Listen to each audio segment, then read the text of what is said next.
Қанша итерсем де жатар емес. Жаңа ойыншық бар ма? Бұл ойыншыққа құламас деген ат қойдым. Қанша итерсең де құламайды. Міне көз жеткіз.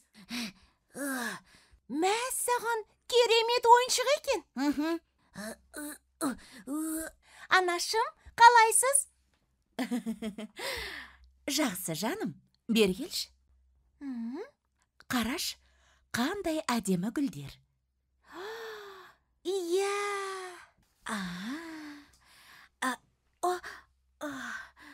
Ой, Анашым, бәр жақсы ма? әрине жаным, саусағыма тікене кіріп кетті. Қане көрсетіңізші.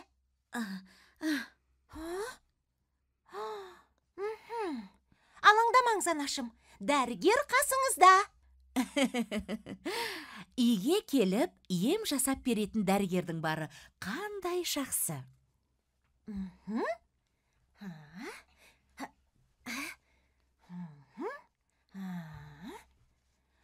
Болды. Рахмет, қызым, ауырғаны сап тыйылды.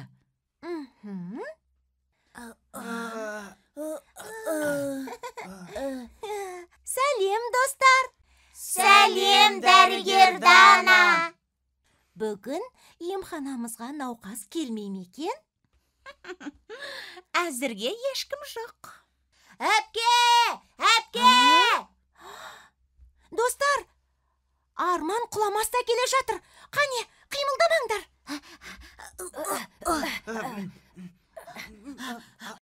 Әпке, көмегің керек. Құламасқа не болды?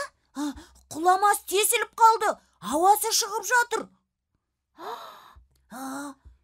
Құламасты қалдырып кет. Тексеріп болған соң көмектесемін.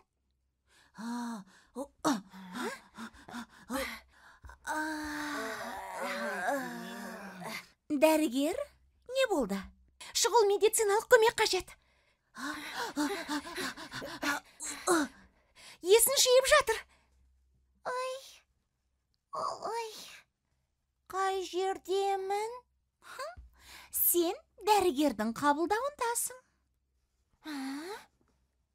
Қалайсың? Көзім қарауытып тұр. Үлкеткіш әйнекті келші.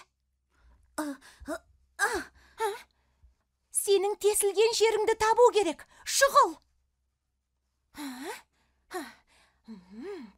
Міне тесік.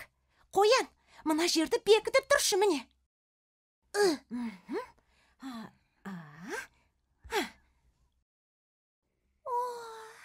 Басым әлі айналып тұр. Бірақ жағдайым жақсарып қалғандай. Ауа толтырсақ, кәдімгідей тәуір болып қаласың.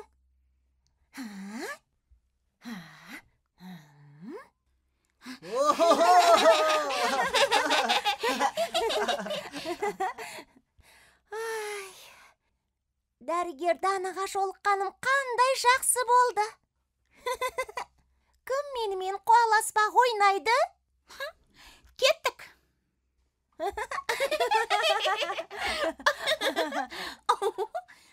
Дәрігер, жарайсыз. Құламасты емдеп шықтыңыз. Сендер көмек бермегенде қолымнан еш нәрсе де келмес еді. Қалайша?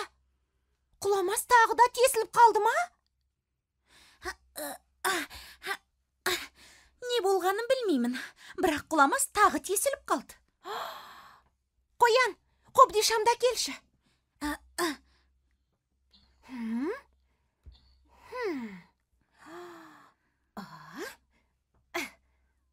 Дәрігер тек ауруды емдеп қоймайды.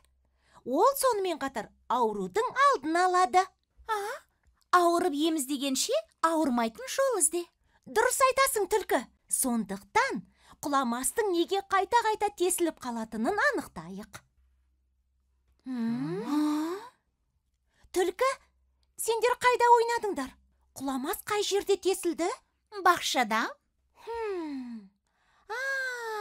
Таптым! Құламас! Саған Раушанның тікенегі кірген. Бағана анам жарақаттанғандай. Иә, сөзіңіздің жаны бар. Арман да менімен сол жерде ойнаған. Ендеше бұдан былай жарақаттайтын үшкір заттар мен тікенектерден алыс жүр.